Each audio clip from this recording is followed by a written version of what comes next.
L'application du décret 404/2016 portant statut du personnel des établissements publics de santé. Monsieur le ministre, ñu ngi lay ñaanal la yàlla taxaw yaag sa équipe bi ba prothésistes yi fii ay bu ñu toogee ba ne nombre de docteurs dentistes ak nombre de prothésistes santé dañ koy buuxante ci fii yàlla nañ ci yàlla yóbbu ak jàmm ñu fekk ko. Merci beaucoup. Honorable Papa Djibril Fall, vous avez la parole. Honorable Félicité Bougane Sarr se prépare. Assalamu alaikum wa rahmatullah. Madame la Présidente, Messieurs les ministres, Madame le ministre, ñoo ngi leen di nuyu bu baax, chers collègues. Monsieur le ministre, damay commencer d'abord di delloo njukkal l'administration parlementaire ci liggéey bi nga xamante ni ñoo ngi koy def tous les jours ak des conditions yoo xamante ni jàpp naa ne ñoo ngi ci interpeller le président aussi war na ko revoir taxawu leen bu baax a baax à tout point de vue parce que liggéey bi ñuy def am na solo. beneen bi ensuite ce sont mes confrères journalistes monsieur le ministre du travail boo ñëwee foog ma bàyyi loola xel aussi le secteur de la presse bi nga xamante ni jàpp naa ne li ci xew c'est une très grande injustice. Surtout ceux qui sont sur le terrain, celles et ceux qui sont sur le terrain, dañ leen di fay looloo xamante ni du ñoom ñoo ko war a def c'est-à-dire que ay victimes lañ ci ay dégâts collatéraux moom moo leen dal. Je pense que loolu aussi c'est une injustice. Si vous avez des comptes à régler avec la presse, c'est pas à l'endroit de ces hommes et de ces femmes. Enfin, monsieur le ministre, dama bëggoon na ñëw ci sa famille bopp mooy l'administration du travail bi nga xam ñoom ngay liggéeyandoo les contrôleurs et les inspecteurs jàpp naa ne pendant plusieurs années am nañ ay complaintes yoo xamante dañ koy am di wax ne war nañ leen taxaw surtout jox leen ay moyens yu leen di permettre ñu def seen liggéey mais beneen bi surtout mooy dafa am une saignée aussi dans les rangs des inspecteurs dañ lay yóbbu ngay inspecter benn multinationale wala yooyu dem ba mujj gi nga nekk conseiller am alors que au départ da nga ko waroon contrôler mujj gi nga nekk conseiller am loolu day wane ne am na vulnérabilité boo xamante ni am na ci ñoom je pense que war nañ leen taxawu les contrôleurs la même chose ak ñi nga xamante ni yëpp ñoom la ñuy liggéeyal dool ci ñu taxawu leen jox leen ay moyens suffisants ba nga xamante ni dinañ mën a am def seen liggéey correctement. Pour ñu am un capital humain de qualité monsieur le ministre je pense que fondamentalement il faut que ñu taxawu 3 catégories yoo xamante ni jàpp naa ne ci suñu réew yi dañ leen a négliger trop. bi si jiitu mooy la santé le personnel de santé bi Covid bi ñëwee on s'est rendu compte que budul woon ñoom la mbay ñaaw. Et que jëloon nañ ay engagement yu bari à l'époque ne war nañ leen a taxawu enfin mais je pense que ne ce travail n'est pas encore fait bu ñu demee ba il y a 2 semaines hôpital Dalal Jàmm waa urgence ci boppam ñoo doon grève urgence bu ñuy grève ku ñëw nekk ci diggante dund ak dee dañ naan la demal toog parce que dañuy grève xam nga foofu bu ñu fa eggee mooy egg nañ fu sori te ñu ni neen la kenn raxuñu gëm naa ne santé bi bu ñu sañoon tey du ñu grève te seen syndicat ànd gësam la tudd te santé secteur boobu beneen bi ce sont les enseignants beneen bi ce sont les FDS may bàyyi wàlla xel la 49e promotion de l'école de police bi nga xamante ni boobu ba tey ñoo ngi laaj ñu taxawu leen je pense que ne loolu c'est extrêmement important monsieur le ministre ça fait presque 80 jours les travailleurs de l'hôpital Diamniadio de Radisson Diamniadio 80 jours ñu recevoir nga leen mais amul solution qu'est-ce qu'on va faire avec les Turcs ñoom mënuñu continuer di fanaan foofu ci hall hôpital bi pendant presque 80 jours avec tous les risques que cela comporte te amul solution. Je sais que ce gouvernement, c'est le gouvernement de l'immobilisme et de l'inaction, mais vous devez être le gouvernement du travail. Donc, loolu jàpp naa ne c'est important. beneen bi mooy monsieur le ministre FERA, CDC, ASEPEX, Dakar Dem Dikk, Port de Dakar, que des licenciements abusifs. ay Sénégalais ñoom ñoo doon fa xëy ñu xëy dàq leen seen dignité respecté wuñ ko li gën a métti ci doomu aadama mooy ngay am mbir ba xëy ñàkk ko. donc jàpp naa ne war nañ leen a taxawu erreur d'appréciation ngeen ci def parce que da ngeen jàpp ne ñoom ñëpp ay recrutement politique lañ ce qui est totalement contraire à la vérité man recevoir naa leen gis naa ci ay profils yu intéressants ñoo xamante ni mën nañ seen liggéey xam nañ ko jàng nañu bi ñu war a jàngee ñoo ngi doon liggéey pour le Sénégal dans les secteurs publics et parapublics donc jàpp naa ne loolu war ngeen leen taxaw bu baax leneen li mooy la retraite monsieur le ministre jàpp naa ne question boobu question bu cruciale la te foog ñu indexé ko parce que liggéeyal sa réew ba pare da ngay gis ku liggéey bay retraité doog a am kër da ngay gis koo xamante ni ñeme wutal lijjanti kër donc jàpp naa ne même le programme des logements sociaux am na ci ñoo xamante dañu waroon def une discrimination à leur endroit enseignants yi ci lañ bokk médecins yi ci lañ bokk FDS yi ci lañ bokk loolu jàpp naa ne il faut que ñu bàyyi ko xel bu baax a baax Monsieur le ministre, encore une fois, ce qui se passe dans ces sociétés, muy public comme parapublic, lu xaar nañ ci ngeen seen gouvernement taxaw ci bu baax parce que boo créé wul emploi mais sécuriser au moins emploi yi fi nekk vous n'en créez pas, votre gouvernement n'en crée pas. La preuve, aujourd'hui emploi yi ñuy wax fii yépp recruter, c'est pas à l'État de recruter. Assumez leen avoir ay champions, assumez leen un secteur privé fort. Donc jàpp naa ne loolu c'est extrêmement important. Leneen li may jeexale mooy les sociétés intérimaires. Monsieur le ministre, les sociétés intérimaires li ñuy def ci Sénégal dara jaru ko te d'habitude li ma gën a naqari mooy ay sénégalais ngay fekk sax ñoom ñu ciy dugg di def loolu. Société recrutée yow nga dugg ci diggante bi am ci dara bëgg kii amaat ci dara à la fin ki nga xamante ni day am na liggéey mais c'est pas un travail décent qui respecte sa dignité.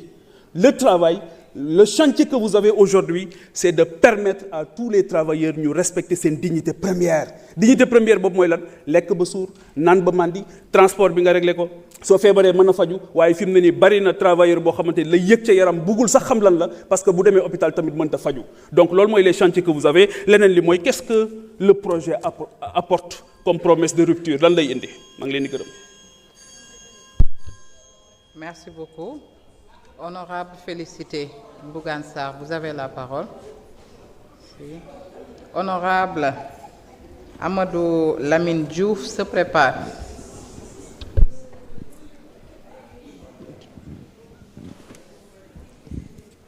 Merci Présidente. Monsieur le ministre, maa ngi leen di nuyuwaat sax laay wax ñoom la sœur Marie-Rose et le ministre Diba. jekk nga fi nag dégg monsieur le ministre man dama la bëggoon a interpeller ci le cas des diplômés de la santé communautaire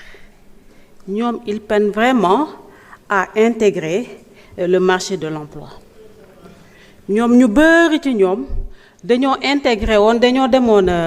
dugg dans les ONG avec USAID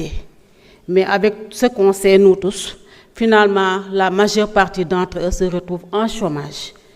donc boo leen mënoon a xoolaat le cas des diplômés de la santé communautaire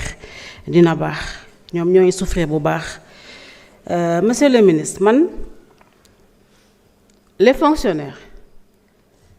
la ligne 623 c'est une ligne boo xamante ne équation à 1000 inconnue la man mii di wax ak yow sax ba tey xawma ligne boobu naka lañ koy dage ci yan condition lañ koy dage te xam naa ne ñu bari ci fonctionnaire boo leen laajoon duñu xam liñ ciy relever noonu ponction boobu xamuñu naka lay demee boo ñu nee tey FNR dinañ xam 12% bi naka la mais la ligne 623 boo defoon micro-trottoir tey les fonctionnaires xamuñu ko tantôt mu yéeg tantôt mu wàcc tantôt nga gis ko tantôt mu disparaître donc ñu bëggoon na ngeen dimbali ñu ci ligne boobu man mii di wax ak yéen sax xawma ci dara ma bëggoon na ñëwaat wallaahi xawma ci dara dagg nañ ma ko ba son kaas naa ko ba son mosuma see xam dara monsieur le ministre policiers yi xam nga nit booy dem retraite la plupart du temps da ngay gis kuy dem retraite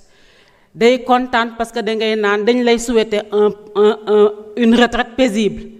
waaye les policiers bu ñuy waaj a dem retraite ci la ñuy gën a jaaxle ndax lu ñuy jot finalement c'est dérisoire donc bu ñu mënoon a xoolaat ñooñ tamit seen cas dina baax lool ñoo ngi koy jooytu nag fu nekk xam nga policier bu taxawee ci mbedd mi moom di siffler moom di jooytu moom nga xam ne moom jaaxle na léegi ma bëggoon a ñëw ci les décisionnaires xam nga ñun le cas des décisionnaires c'est pas seulement les lenteurs administratives c'est beaucoup plus loin que ça à mon avis xam nga yow bu ñu ñëwee au CM ñu ne waaw l'élève a droit à être au CM jusqu'à l'âge de 21 ans nga bàyyi ko ba 21 ans mu dem au lycée am na droit redoubler mu toogaat fa 4 ans muy 25 ans mu war a jàng université mu dugg par exemple maintenant ci liggéey toppaat le circuit bala moo am lu mu bëgg il a plus de 35 ans donc ça va au-delà même des lenteurs administratives ça va même au-delà de ça loolu daal laa la bëggoon a indil noonu tey ñaan rek xanaa rek ngeen jàpp ci bu baax waaye ma di la ko rappeler le cas des diplômés de la santé communautaire. Merci beaucoup. Merci beaucoup. Honorable Amadou Lamine Diouf, vous avez la parole. Honorable Maïmouna Dieng se prépare. Bismillah, assalamu alaikum wa rahmatullah wa barakatuh. Merci, Président. Mesdames, Messieurs les ministres et secrétaires d'État, ainsi que vos collaborateurs, Dalen ak Jàmm. Monsieur le ministre, je ne vais pas tarder sur ma collègue honorable Awa wax en ce qui concerne les personnes vivant de situation d'handicap. N'empêche que c'est vrai que nous dugg ci kër yi génne leen pour embaucher leen à 15%. Mais la ressource humaine est là, les compétences sont là. Mais quand même, dans les institutions de formation, l'Oumen FASEF, ou les autres où on rentre par concours, il va falloir que nous ayons un quota de 15%. Parce qu'il y a des personnes qui vivent de situations d'handicap qui remplissent ces critères. Et aussi, vous devez communiquer. Vous ne communiquez pas, monsieur le ministre. Parce que, en cas d'examen, ni Sénégalais bi aurait une carte d'identité déposée, non le aurait une carte qui montre que c'est un handicapé et que vous puissiez avoir un collectif de médecins assermentés pour valider ces papiers-là. Au Maroc, une personne handicapée a une carte, comme une carte d'identité qui confirme qu'il est en situation d'handicap, mais pas temporaire, mais